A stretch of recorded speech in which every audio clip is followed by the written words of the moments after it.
وبركاته. ബഹുമാനപ്പെട്ട ഉസ്താദുമാരെ, എന്റെ മുന്നിലിരിക്കുന്ന പ്രിയപ്പെട്ട കൂട്ടുകാരെ, നിങ്ങൾക്ക് മുന്നിൽ സംസാരിക്കാൻ ഭാഗ്യം തന്ന അല്ലാഹുവിനെ ഞാൻ സ്തുതിക്കട്ടെ. അൽഹംദുലില്ലാഹി അലാ കുല്ലി ഹാൽ. നമ്മൾ ഇന്ന് ഒരുമിച്ച് കൂടിയിരിക്കുന്ന നബിദിന പരിപാടിയിലാണ്. ഇതുപോലെ അവന്റെ ജന്നാത്തുൽ നഈമിൽ നമ്മളെ ഒരുമിച്ച് കൂട്ടട്ടെ. ആമീൻ യാ റബ്ബൽ ആലമീൻ. എന്റെ സുഹൃത്തുക്കളെ, ഈ പുണ്യദിനത്തിൽ ഞാൻ അല്പം സംസാരിക്കട്ടെ. ഈ ലോകം പടക്കാൻ കാരണക്കാരൻ നബി മുഹമ്മദ് മുസ്തഫ സല്ലല്ലാഹു അലൈഹി വസല്ലമ തങ്ങളുടെ ജന്മദിനം കൊണ്ട് അനുഗ്രഹീതമായ ഈ സ്തുതിരത്തിൽ ഞാൻ ഒരു കാര്യം ഉണർത്തട്ടെ.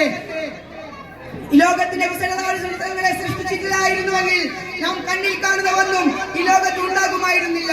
നബിയെ ലോകത്തിന് അനുഗ്രഹീതമായിട്ടല്ലാതെ ഞാൻ സൃഷ്ടിച്ചിട്ടില്ല എന്ന് അള്ളാഹു ഖുർആനിൽ പറഞ്ഞിരിക്കുന്നു. നബിയെ സ്നേഹിക്കാത്തവർക്ക് ഈ ലോക വിജയങ്ങളിൽ ഉൾപ്പെടാൻ കഴിയില്ല എന്ന സത്യം നാം മനസ്സിലാക്കണം.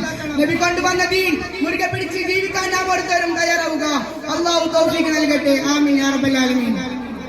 ഓ സത്യവിശ്വാസികളെ, നിങ്ങൾ സ്വന്തം മാതാപിതാക്കളെക്കാളും മറ്റുള്ളവരെക്കാളും നബി സല്ലല്ലാഹു അലൈഹി വസല്ലം തങ്ങളെ സ്നേഹിച്ചാൽ നാളെ നബി സല്ലല്ലാഹു അലൈഹി വസല്ലം തങ്ങൾ കൂടെ സ്വർഗ്ഗത്തിലായിരിക്കും. ഷഫീന മുഹമ്മദ് മുസ്തഫ സല്ലല്ലാഹു അലൈഹി വസല്ലം തങ്ങൾ പറഞ്ഞിരിക്കുന്നു. നബി സല്ലല്ലാഹു അലൈഹി വസല്ലം സ്നേഹിക്കുന്നവരെ കൂട്ടത്തിൽ നമ്മളെ ഉൾപ്പെടുത്തട്ടെ. ഇത്രയും പറഞ്ഞുകൊണ്ട് എനിക്ക് വാക്കുവിരാമം കൊടുക്കുന്നു. അൽഹംദുലില്ലാഹി റബ്ബിൽ ആലമീൻ. അസ്സലാമു അലൈക്കും.